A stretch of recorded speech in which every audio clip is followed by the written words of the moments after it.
RMJ Movie Reviews back again with an on-the-fly movie review. Freezing my butt off at 27 degrees with the Scully, the Mitt, the whole deal on with Nocturnal Animals. Starring Amy Adams, Jake Gyllenhaal, and Michael Shannon. Wow. What in the Sam heck can I actually say about this film? Well,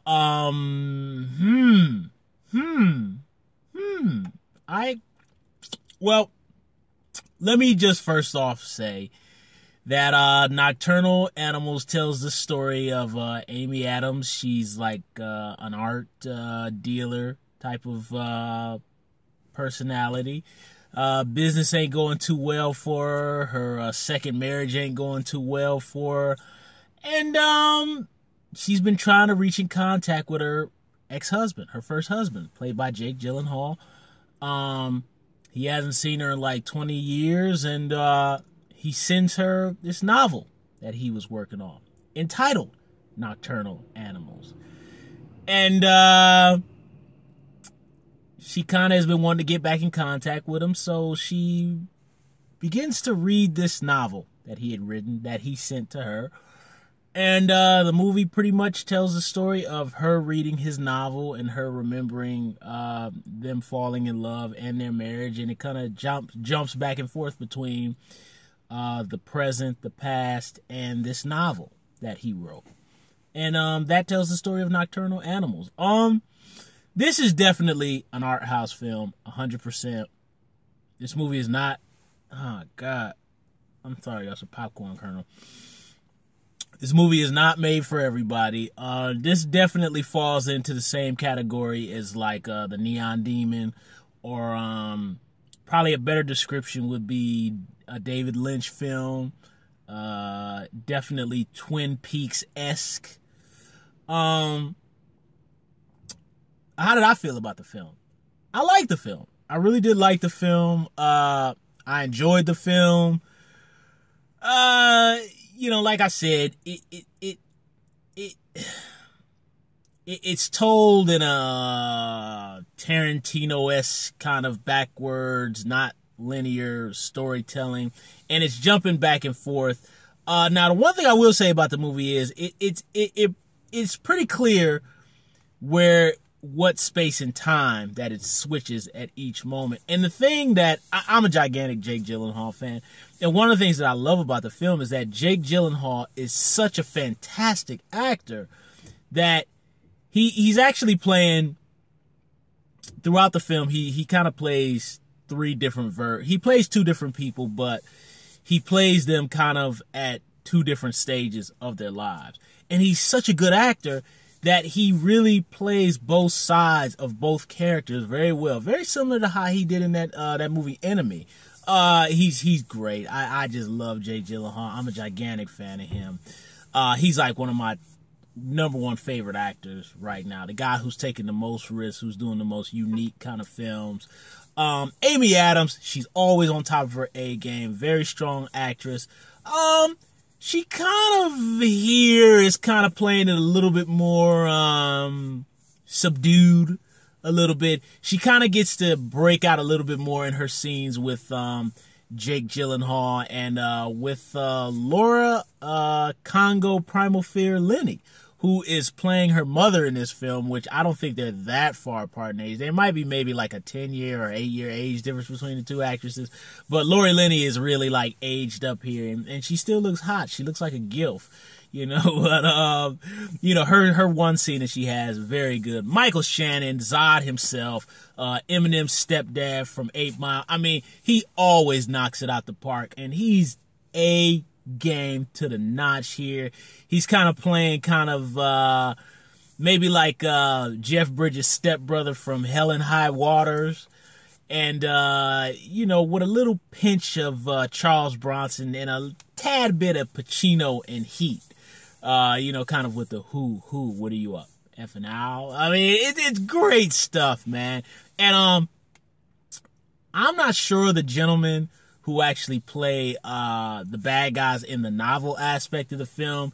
But they are appropriately slimy and disgusting, and very much akin to characters we've seen in Deliverance, Texas Chainsaw Massacre, Hills Have Eyes, Death Wish 1 and 2. They're very much akin to those kind of slimeball, depraved, rapist type of characters.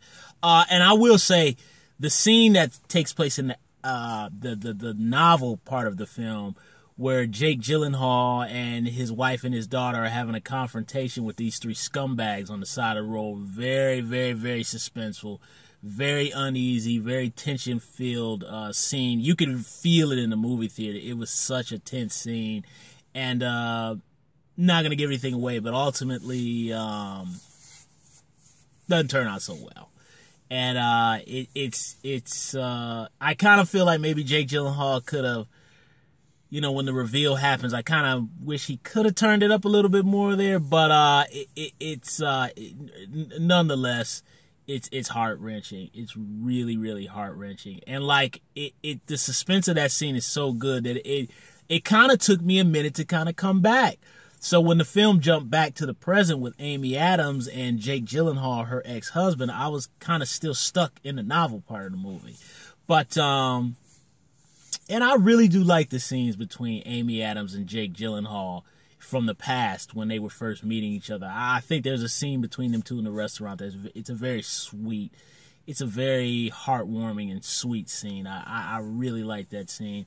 And I think one of the things that I really like about that scene is how the camera really is close up in their faces. And I think you really get this and Amy Adams and Jake Gyllenhaal both have very strong blue eyes, and just their eyes in that scene their eyes have so much power in that scene. It really shows just the power of when you just let the camera sit in the actor's face and you just let them do their thing. They both look just stunning. Their eyes, and I love that.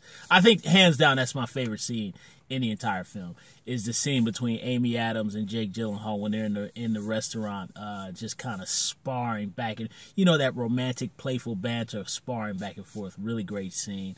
And as another YouTuber pointed out, the opening credits of this film,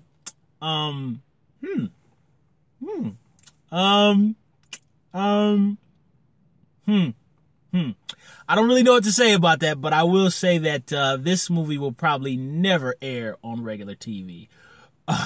That's all I can say about it.